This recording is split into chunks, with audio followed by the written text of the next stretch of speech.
हम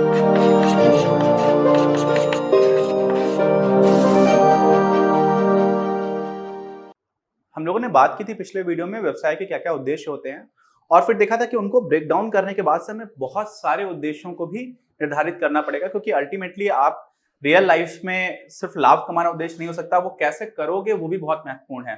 तो वहां पर ये कुछ 5 6 7 उद्देश्य लिखे हुए हैं। नॉट नेसेसरली आप सारे याद रखो, लेकिन एक बार उनको देख लोगे तो दिमाग में बैठ जाएगा और अपने हिसाब से लिखना। एक बात मैं बताना चाहता हूँ, बहुत सारे ऐसे बच्चे होते हैं जो चीजों को समझ नहीं रहे होते हैं और समझने की बजाय रटने की पूरी कोशिश करते हैं। आप समझो कि यार दुनिया चल कैसे रही, यार वो जरूरी है। आप वैसे समझना स्टार्ट करोगे तो ये सब रटना नहीं पड़ेगा। बहुत सारे लोग हैं जो एकदम रट करके जाते हैं। मैनेजमेंट में तो रटने की अब तो ऐसा पूछा भी नहीं जाता कि किसी ने कौन सी परिभाषा दी थी, आप वो बताइए। वो समस्या हो जाती है, वहां पे रटना ही पड़ता है, क्योंकि किसी और की परिभाषा क्यों रटना है, उसका मुझे उद्देश्य समझ में नहीं आता। यहाँ पर तो पूरा समझ के कर लोगे ना, 2 मिनट का हो जाएगा, बहुत ही आसान है। ठीक है, तो चलिए स्टार्ट करते हैं। किसी भी व्यवसाय के लिए एक तो होता है उसकी मार्केट स्टैंडिंग कैसी है। मार्केट स्टैंडिंग का मतलब ये होता है कि उसकी बाजार में स्थिति कैसी है। इसका मतलब क्या हुआ कि जो भी उसके कॉम्पिटिटर्स हैं, मान लीजिए मैं अपने उदाहरण देता हूं कि कॉम्पिटिटर्स मान सकते हैं मैं ये वीडियोस बना रहा हूं आपके लिए, तो मैं देखूंगा कि और कौन कौन है जो आप लोगों के लिए ऐसे वीडियोस बना रहा है। तो उनकी तुलना में मैं क्या क्या इंश्योर करने की कोशिश करूंगा कि मेरा बाजार में कितनी हिस्सेदारी है। क्या इंश्योर करूंगा कि कितने हिस्सेदारी है। मेरे पास बहुत ही कम लोग हैं, किसी के पास इतने ज्यादा लोग हैं, तो क्यों है उसके पास ज्यादा, मैं अपना हिस्सा कैसे बढ़ा सकता हूं। साथ में मेरी साख कैसी है। लोगों को ये लगता है कि हाँ ये जो पढ़ाते हैं उन पर ट्रस्ट किया जा सकता है, कि वो नहीं लगता। मतलब बाजार में कोई भी आएगा तो एकदम से सुनेगा कि अच्छा हाँ अपनी क्लास का वीडियो है तो ठीक होगा, ऐसी मेरी कोशिश होगी। तो ऐसा ही हर व्यवसाय की ऐसी कोशिश रहती है। वैसे ही गुणवत्ता और विकल्प, इसका मतलब क्या है कि जो गुणवत्ता है वीडियोस की, मेरा जो प्रोडक्ट है, यहाँ पर मेरा प्रोडक्ट तो वीडियो है, लेक्चर वीडियो है, नोट्स है, बाकी सारी चीजें, लेकिन यहाँ पर अभी बात करेंगे तो वीडियो की बात है। तो उसकी गुणवत्ता कैसी है, बाकी जो कॉम्पिटिटर्स हैं उनकी तुलना में क्वालिटी कैसी है, तो वो इंश्योर करना पड़ेगा कि उनसे खराब नहीं होनी चाहिए, उनसे अच्छी होनी चाहिए। और साथ में विकल्प दे रहा हूं मैं। विकल्प का मतलब क्या होता है कि एक ही चीज तो नहीं बनानी है। जैसे मेरे में तो एक ही प्रोडक्ट है मेनली।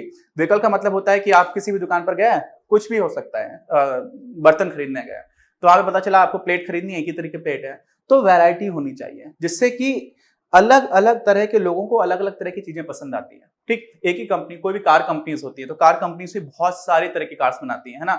मारुति सुजुकी इंडिया में सबसे बड़ी जो आम लोग हैं उनके लिए कार कंपनी है। तो बहुत सारे तरह के मॉडल्स होते हैं, क्योंकि किसी को कोई मॉडल अच्छा लगेगा, किसी को कोई अच्छा लगेगा। तो आप साथ में वैरायटी भी दे पाओ, ये इंश्योर करना। और उसके बाद से कीमत, ऐसी कीमत हो जो लोगों को जस्टिफाइड लगे कि हाँ आपके कॉम्पिटिटर इतने में दे रहे हैं, आप इतना महंगा क्यों दे रहे हैं, आपका इतना अच्छा प्रोडक्ट तो नहीं है। ठीक है, तो इन तीनों के साथ में आपकी क्या बचती है, बाजार में जो स्थिति है उसका निर्धारण हो रहा होता है। तो ये बहुत इंपॉर्टेंट है, लॉन्ग रन के लिए भी बहुत इंपॉर्टेंट रहता है कि आपको बाजार में लोग साख अच्छी देख रहे हैं, आपका हिस्सा कितना है, आपकी गुणवत्ता अच्छी है, ये सारी चीजें बहुत मैटर करती हैं। तो एक तो ये बहुत अच्छा उद्देश्य हो जाता है, इंपॉर्टेंट उद्देश्य हो जाता है कि बाजार में आप अपनी स्थिति पर ध्यान दें। दूसरा आता है इनोवेशन का, उसको हम लोग बोलते हैं नव प्रवर्तन। आज के टाइम पर इतना कॉम्पिटिशन है, बाहर से नहीं समझ में आता कई लोगों को कितना कॉम्पिटिशन चल रहा है। लोग, एलॉन मस्क जी हैं तो बहुत ही महान इंसान है, तो ऐसा वो बोलते हैं कि हर वीक में आप 80 से 100 घंटे काम करो। हर वीक 80 से 100 घंटे काम करने का मतलब कितना हो गया? अगर आप 100 घंटे काम कर रहे हो, सप्ताह में 7 दिन है, तो समझ लीजिए 14 घंटे का रोज का काम हो गया। तो इतना ज्यादा काम करने वाले लोग हैं और वो तो बहुत ही स्मार्ट इंसान है। तो अभी क्या हो रहा है कि अलग अलग सेक्टर्स में लोग इतना ज्यादा काम कर रहे हैं, इतना ज्यादा अच्छे से कर रहे हैं, इतना अच्छा इनोवेशन के साथ कर रहे हैं कि अगर आप काम नहीं करोगे तो पिछड़ जाओगे, लेकिन काम अच्छे से नहीं करोगे, कुछ नया आइडिया लगा करके नहीं करोगे तो भी पिछड़ जाओगे। तो नव प्रवर्तन बहुत ही इंपॉर्टेंट, आप सर्वाइव ही नहीं कर पाओगे आज के टाइम पर, आपको कुछ ना कुछ नया लेकर के आना पड़ेगा। तो इसमें क्या होता है कि प्रतियोगिता भरे माहौल में इनोवेशन के बिना सर्वाइवल, यानी कि आपका जीवित रहना, कंपनी का जीवित रहना और विस्तार ये असंभव हो जाता है। और होता क्या है इनोवेशन का मतलब, देखो जब अपने यहाँ ये प्रथम विश्व युद्ध हुआ था ना, अपने यहाँ क्या मतलब पूरे दुनिया में, तो उससे पहले महिलाओं के लिए बहुत सारे ऐसे काम थे जिनको इंपॉर्टेंट नहीं माना जाता था। द्वितीय विश्व युद्ध में अमेरिका जब लड़ने गया, बहुत बाद में द्वितीय विश्व युद्ध में उसने एंटर किया था, लेकिन जब अमेरिका यूरोप में आ गया लड़ने के लिए जर्मनी के खिलाफ, तो अमेरिका में बहुत सारी महिलाओं ने काम करना स्टार्ट किया। ठीक, तो महिलाओं के लिए जो काम इंपॉर्टेंट नहीं माने जाते थे, माना जाता था कि लड़कियां काम नहीं कर सकती हैं, उन्हीं महिलाओं ने युद्ध के समय अपने देश को बहुत ज्यादा मजबूती दी। और एक बार जब देख लिया गया कि महिलाओं के योगदान की वजह से ही सफलता संभव हो पाई है, तो फिर महिलाओं को उन इंडस्ट्रीज में जगह देने में हिचकिचाहट नहीं हुई बाद में। है ना। कई लोग आए कि नहीं अब तो युद्ध खत्म हो गया तो वापस से महिलाओं को घर में बंद कर दो, लेकिन एक बार हो चुका था। तो इरिवर्सिबल चेंजेस होते हैं सोसाइटी में। आज के समय पर भी हमारे समाज में क्या है, LGBTQ कम्युनिटी, अभी तो एक 377 को डिक्रिमिनलाइज किया गया था, बहुत अच्छी बात थी। ऐसे ही क्या होता है कि जो LGBTQ कम्युनिटी है इसको भी बहुत सारे लोग समाज में हे दृष्टि से कभी देखते हैं, कभी उनको जॉब नहीं दे रहे होते हैं। तो बहुत सारे लोग ऐसे अभी एंटरप्रेन्योर्स आने स्टार्ट हो चुके हैं जो कहते हैं कोई दिक्कत की बात नहीं है, आपके पास वो स्किल सेट है, आप कंपीट कर सकते हो, तुम आपको जगह देंगे। तो क्या होता है, नए विचार आ रहे होते हैं कि हम पूरा प्रोडक्शन कैसे बढ़ा सकें। कैसे बढ़ा सकते हो आप, अगर आप अपने यहाँ पर सस्ते संसाधनों को ला पाओ। अगर आपको सस्ते में अच्छा संसाधन मिल रहा है तो आप क्यों नहीं लोगे। तो ऐसा होता है कि नए विचारों में, ये तो मैंने एक उदाहरण दिया है क्योंकि पॉलिटिकल साइंस में पढ़ रहा था तो उसमें भी ऐसा उदाहरण था कि आप समाज के कुछ वर्गों को जबरदस्ती छोड़ के चल रहे होते हो। जब तक महिलाओं को छोड़ा जाता था तो समाज का ही नुकसान था, समझ रहे हो ना, पूरे समाज को फायदा हुआ ना, पूरे देश को फायदा हुआ है। ऐसे ही अगर आप LGBT कम्युनिटी को भी इंक्लूड करना स्टार्ट करोगे तो समाज का फायदा होगा, समाज की प्रगति में उनको साथ लेके चलो। ठीक ऐसे ही दूसरा क्या होता है, नए तरीके।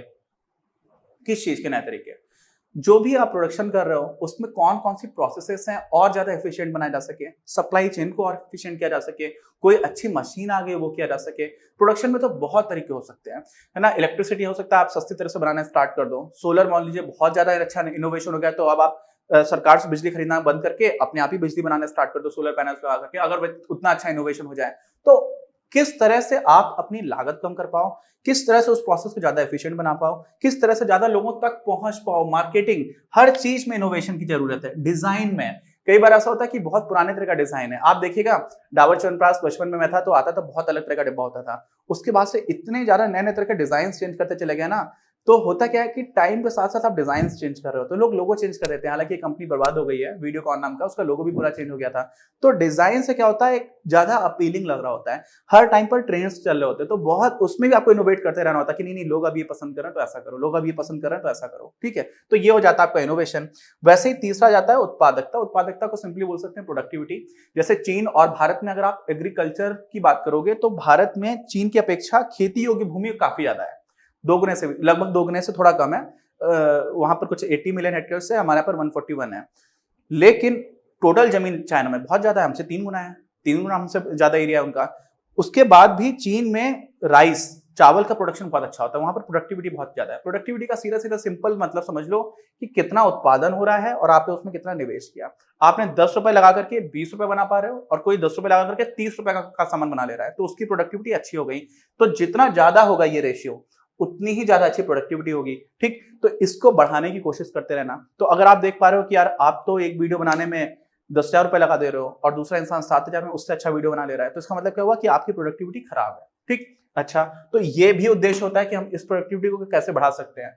वैसे ही भौतिक एवं वित्तीय संसाधन, कई बार ऐसा होता है कि आपके पास सब कुछ है, आप काम कर सकते हो, आपके पास टीम भी आ गई है, थोड़े संसाधन भी आ गए, लेकिन उसके बाद से संसाधनों के अभाव में, भौतिक संसाधनों के अभाव में, मान लीजिए कोई ऐसा अध्यापक है जो अच्छे से पढ़ा सकता है लेकिन उसके पास कैमरा नहीं है या उसको वीडियो एडिट करना नहीं आता, तो आप किसी वीडियो एडिट करने वाले को लेकर के आओ या फिर आप अच्छा कैमरा लेकर के आओ। ठीक है, एक उदाहरण दे रहा हूं सिर्फ। तो आपको अगर प्रोडक्शन करना है और मार्केट कैप्चर करना है तो सिर्फ अच्छा पढ़ा पाना महत्वपूर्ण नहीं है, आपको सारे एंगल समझने पड़ते हैं। आपको ये इंश्योर करना कि वो क्वालिटी बन पा रही हो, तो उसके लिए भौतिक और वित्तीय में ऐसा हो जाता है कि आपने किसी को हायर किया, आपके पास पैसे ही नहीं देने के लिए और लोगों को आपके प्रोडक्ट में वैल्यू दिख रही है, तो क्या होता है आपको रिसोर्सेस लाना भी मुश्किल को भी बंदोबस्त करना पड़ता है। जैसे हम लोग अभी अपनी क्लास में काम कर रहे हैं तो हम लोगों को कई बार फाइनेंशियल चैलेंजेस आने स्टार्ट हो चुके हैं और इसके लिए जो भी हमारे स्टूडेंट्स हैं हम लोग उनसे बोलते हैं कि एक देखिए मॉडल क्या होता है, एक मॉडल होता है पे व्हाट यू वांट मॉडल, बहुत कम चलता है इंडिया में। शिक्षा हम लोगों का ऐसा मानना है कि एक ऐसी वस्तु है जो पूरे समाज के लिए बेनिफिशियल है। हम लोगों ने मानव पूंजी में पढ़ा है कक्षा 11 में अर्थशास्त्र में, तो शिक्षा से सारे लोगों का भला होगा। आपकी शिक्षा से भी मेरा फायदा है, आपकी शिक्षा से आगे आने वाली बहुत सारी पीढ़ियों का फायदा है। क्यों? क्योंकि जो वैज्ञानिक ने किसी ने काम किया, अभी कोरोना वायरस के लिए जो वैक्सीन बनाएगा किसी पढ़े लिखे इंसान ने तो बनाया है, उससे पूरी दुनिया को फायदा है। तो पढ़ाई का फायदा सबको मिल रहा होता है और इसलिए पढ़ाई सबको देनी चाहिए, लेकिन पढ़ाई देने में संसाधन भी तो खर्च होते हैं, लोगों को हायर करना है, नोट्स बनाने हैं, तो वो संसाधन अभी क्या होता है, लोग प्राइवेट कोचिंग्स भी करते हैं, स्कूल्स में आते हैं तो वहां पर फी लगती है, कोचिंग में एडमिशन के लिए भी लोग फीस देते हैं। तो वैसे ही जो लोग फीस नहीं दे पा रहे हो तो उनको एडमिशन नहीं मिलता है। हमारा उद्देश्य ये है कि जो जितना दे सकता है वो उतने पैसे दे। ठीक है, तो हम लोग जैसे वीडियो बनाते हैं उसके बाद से हमारे में QR कोड आता है, पेटीएम से भी आप कर सकते हैं, गूगल पे से कर सकते हैं। तो वो क्यों कर रहे हैं हम लोग? क्योंकि हमारे लिए भी वित्तीय संसाधनों को उपलब्ध कराना और फिर उनका दक्षतापूर्ण उपयोग, तो मतलब होगा कि आप प्रोडक्टिविटी अच्छी कर लो, तो वो हमारा कोशिश है। लेकिन आवश्यकता अनुसार प्राप्त करना, तो प्राप्त करने के लिए भी वाली बात की, और ये हर ऑर्गेनाइजेशन के लिए होता है, कैसा भी संगठन हो तो वो अपने लिए रिसोर्सेस लेकर के आ पाए, ये बहुत महत्वपूर्ण है। अच्छा, फिर प्रबंध का निष्पादन एवं विकास। निष्पादन मतलब होता है परफॉर्मेंस। मैनेजरियल जो भी मैनेजर्स होते हैं बड़े बड़े व्यवसाय में, तो खासतौर से सिर्फ मैनेजर होता है, उनका काम मैनेज करना ही है, तो उनका काम कितना अच्छे प्रभावी ढंग से पूरा हो पाया। क्यों? क्योंकि वो पूरी प्रोसेसेस को एफिशिएंट बनाने के लिए होते हैं। कई जगह पर क्या हो जाता है ना कि जितने ज्यादा मैनेजर्स की जरूरत नहीं, उससे ज्यादा मैनेजर्स आ गए और मैनेजर्स की सैलरीज बढ़ती चली आ रही, बढ़ती चली आ रही, बढ़ती चली आ रही है। तो वो जितना अच्छा समन्वय कर पा रहे थे और जितने अच्छे से प्रोडक्शन निकलवा पा रहे थे, उससे ज्यादा खुद से पैसे उनको मिलने लग गए। जैसे 2008 की जो क्राइसिस हुई थी, तो लेमन ब्रदर्स में ऐसे चीजें आती हैं और उसमें कुछ करप्ट प्रैक्टिसेस भी इन्वॉल्व थी। तो होता क्या है कि व्यावसायिक क्रियाओं का उचित संचालन हो और समन्वय हो, और साथ में कंपनी को जितना बेनिफिट हो रहा है उससे कम हिस्सा मैनेजर्स को जाए। सीधी सी बात है, आपने जितनी वैल्यू क्रिएट की, आपको उसका एक हिस्सा मिलता है, तो वो चीज हो, ये भी इंश्योर करना है कि मैनेजर्स का काम अच्छे से चल रहा हो, ये देख पाना भी एक उद्देश्य होता है। ऐसे ही कर्मचारी निष्पादन एवं मनोवृत्ति। इसका मतलब क्या है? साइकोलॉजिकल स्टेट कैसी है आपके एम्प्लॉयज की। अगर आपके एम्प्लॉयज को लगता है नहीं, ये तो हमें सिर्फ पूरी तरह से मेरा जीवन बर्बाद करना चाहते हैं, हर टाइम पर गाली देते हैं, काम के लिए बात नहीं ठीक से करते हैं, सिर्फ काम ही काम है, बाकी कोई नहीं है, मेरी खुशियों की परवाह नहीं है, मेरे परिवार की परवाह नहीं है, मेरे जीवन में, व्यक्तिगत जीवन में कौन सी समस्या चल रही है उससे कोई लेना देना नहीं है, कोई मतलब नहीं मेरी कंपनी को, तो ऐसे में क्या हो जाता है कि जो वर्कर होता है ना, एम्प्लॉय होता है, वो मोटिवेटेड नहीं रहता। उसको लगता है कि ये क्या ये तो सिर्फ निचोड़ रहे हैं हमको, ठीक। तो वहां पर मैनेजर्स को और कंपनी चलाने वालों को ये इंश्योर करना कि सारे लोग अपने ही हैं, क्योंकि सबका उद्देश्य है ना, जो व्यवसाय का उद्देश्य है, वहां पर आपको सबको एक साथ लेकर के आना पड़ेगा, एक टीम होती है कंपनी। तो यहाँ पर मनोवृत्ति उनकी अच्छी रहे, ये बनाना भी बहुत इंपॉर्टेंट होता है। और साथ में कर्मचारी निष्पादन सीधे तौर पर कंपनी के लाभार्जन से रिलेटेड है। कितना प्रॉफिट कमा पाओगे आप? कर्मचारी तो काम कर रहे हैं, अगर कर्मचारियों ने काम बंद कर दिया तो प्रॉफिट कम। तो उनका अच्छे से परफॉर्मेंस भी रहे और साथ में उनकी साइकोलॉजिकल स्टेट भी अच्छी रहे और कंपनी के प्रति उनकी अच्छी भावना रहे, ये इंश्योर करना बहुत जरूरी है लॉन्ग रन में। छोटे से हो सकता है आपने कभी किसी को डांट दिया बहुत बुरी तरह से, आप कुछ लोगों को निकाल दिया, लेकिन ज्यादातर लोगों को ऐसा समझ में आना चाहिए कि हम लोगों ने मिलकर के कंपनी बनाई है, तो उसमें क्या होता है, एक शेयर वाली भावना रहती है और वो इंपॉर्टेंट है, क्योंकि तभी तो सारे लोग एक उद्देश्य के लिए आ पाएंगे, नहीं तो वहां क्यों रहे हैं, ठीक है। तो ये भी हो गया। और फिर जो अल्टीमेटली सबसे बड़ा उद्देश्य होता है वो होता है सामाजिक उत्तरदायित्व, क्योंकि कंपनी मैं इसलिए बोलता हूँ क्योंकि व्यवसाय में सबसे ज्यादा इंपॉर्टेंट जो आजकल इंस्टीट्यूशन है वो कंपनी है। तो सारे हर तरह के व्यवसाय का उद्देश्य क्या होता है कि समाज का फायदा हो, समाज की समस्याओं का निराकरण हो। अब पूंजी कोई भी परचूनी की दुकान है, किराना स्टोर है, वो क्या कर रहा होता है, वो ये कर रहा होता है कि आपको सामान खरीदने के लिए बहुत दूर नहीं जाना पड़ता है, तो वो आपकी एक समस्या का हल कर रहा है, वो एक सर्विस बेच रहा है, ठीक। प्रोडक्ट तो आप खरीद ही रहे हो, उससे प्रोडक्ट तो कहीं और भी मिल जाएगा, वो खुद से प्रोडक्ट बना तो नहीं रहा है। मेन चीज क्या कर रहा है कि आपको बहुत दूर जाने की आवश्यकता नहीं है, ठीक। तो ऐसे ही समाज की समस्याओं का निराकरण कर रहे हो और साथ में आप, मैं गाजियाबाद में था एक टाइम पर, तो पेपर मिल्स थी आसपास, बहुत पोल्यूशन करती थी, तो मेरे जीवन में सबसे खराब समय प्रदूषण के टर्म्स में आप देखोगे तो गाजियाबाद में रहा, दिल्ली एनसीआर में। और मुझे ऐसा लगता है कि उस तरह के जो व्यवसाय होते हैं ना, उनकी जिम्मेदारी बनती है कि आप ज्यादा से ज्यादा अच्छे तरह से उसको ट्रीट करके ही बाहर एनवायरनमेंट में छोड़ो, जिससे बाकी लोगों को कम नुकसान हो, है ना। खासतौर से जो बुजुर्ग लोग होते हैं, दीपावली पर बहुत सारे लोग बहुत पटाखे चलाते हैं, बुजुर्ग लोगों को, अस्थमा के मरीज लोगों को फिर समस्या होती है। ऐसे में जो व्यवसाय है उनकी भी जिम्मेदारी क्या बनती है कि सामाजिक समस्याओं का निराकरण करें और साथ में जो संसाधन है ना, एक कोट थी कि money belongs to you but not the resources. आपसे, आपका पैसा है लेकिन संसाधन प्रकृति के हैं, ठीक है। तो प्रकृति आपने नहीं खरीद ली, आपके पास भले ही पैसा हो, हम लोगों ने ऐसा सिस्टम बना दिया है कि पैसे से आप संसाधन खरीद सकते हो, लेकिन ध्यान रखिए कि संसाधन प्रकृति के हैं और प्रकृति सारे लोगों की है, सिर्फ इंसानों की नहीं है, चिड़ियों की भी है, हर तरह के जानवरों की है, पशु पक्षियों की, सबकी है। तो वहां पर आप ऐसा मत कर दो कि आपने नदी बर्बाद कर दी तो उसमें मछलियां खत्म हो गई, तो आपने अपने पैसे के प्रॉफिट के लिए पूरा पूरा इन्वायरमेंट ही बर्बाद कर दिया, दूसरी प्रजातियों को भी नुकसान पहुंचा दिया। तो इस तरह का काम नहीं होना चाहिए। तो ये सारे उद्देश्य हैं जो किसी भी बिजनेस को ध्यान में रखना चाहिए, और भी हो सकते हैं, लेकिन एक बार ऐसे आपने समझ लिया तो आप इनके ऊपर आराम से अच्छे से आंसर लिख पाएंगे। अब हम लोग क्या करेंगे, व्यवसाय में जोखिम क्या क्या होते हैं, बहुत सारे रिस्क होते हैं, तभी तो बहुत सारे बिजनेसेस फेल करते हैं। अभी इंडिया में बहुत सारे स्टार्टअप इंडिया स्कीम वगैरह चल रही है, उसके बाद भी बहुत सारे स्टार्टअप्स फेल करते हैं, 95-96% स्टार्टअप फेल कर जाते हैं। क्यों कर जाते हैं? क्योंकि बहुत सारा जोखिम है, और कौन कौन से जोखिम होते हैं, कैसे होते हैं, उसकी बात करेंगे हम लोग अगले वीडियो में। बाकी इसमें कोई डाउट हो, नोट्स मिल जाएंगे, बहुत ब्रीफ नोट्स ये, आप डायरेक्टली यहाँ से भी नोट कर सकते हो, और अदरवाइज आपको हर वीडियो की तरह मिल जाएंगे। मिलते हैं अगले वीडियो में। कोई डाउट हो तो प्लीज बताइए कमेंट बॉक्स में लिख करके, और शेयर करिए आप लोग और लोगों के साथ, लाइक करिए, और जो मैंने बताया था कि वित्तीय रिसोर्सेज की बात है उसके ऊपर भी थोड़ा सा ध्यान दीजिए। मिलते हैं।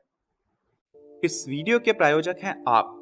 और अगर आप ऐसे ही और वीडियोस बनाने में हमारी मदद करना चाहते हैं तो पैट्रियन पर जाकर या फिर स्क्रीन पर दिए गए QR कोड को स्कैन कर अपना योगदान जरूर दें। अपनी क्लास का उद्देश्य आप सभी के लिए आप ही की भाषा में गुणवत्तापूर्ण शिक्षा उपलब्ध कराना है। कक्षा 12 तक के सभी प्रमुख विषयों पर हम वीडियोस बना रहे हैं और कुछ विषयों पर वीडियोस आपके अपने चैनल अपनी क्लास की ही अन्य प्लेलिस्ट पर अपलोड भी हो चुके हैं। ज्ञान के प्रकाश से देश को सशक्त बनाने के हमारे इस प्रयास में इस चैनल को सब्सक्राइब करके और लोगों के साथ शेयर करके अपना बहुमूल्य योगदान जरूर दें। पढ़ेगा इंडिया तो बढ़ेगा इंडिया।